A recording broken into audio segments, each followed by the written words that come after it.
Welcome to Chapter by Chapter. This is episode 4 from 1 Peter.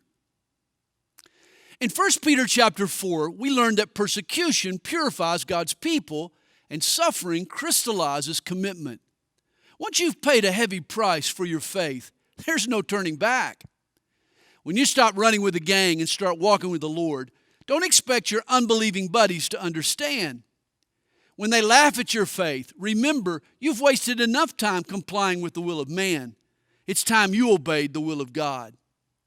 Your mocking friends will understand on the day of judgment. Getting serious with God will spark a love for one another.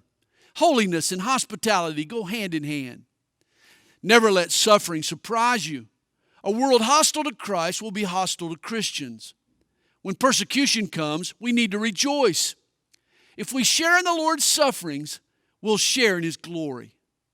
But when you suffer, be sure to track its cause.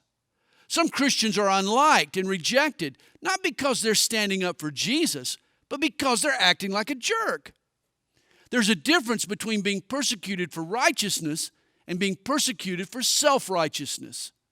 Don't pretend to be a martyr when it's your false humility or spiritual pride or your religious bigotry that people are mocking. God will judge the world, but before He does, we need to first judge the church. How can we drag men out of darkness when we're asleep in the light? If you're enjoying chapter by chapter, we hope you'll make a comment below. Thanks for listening.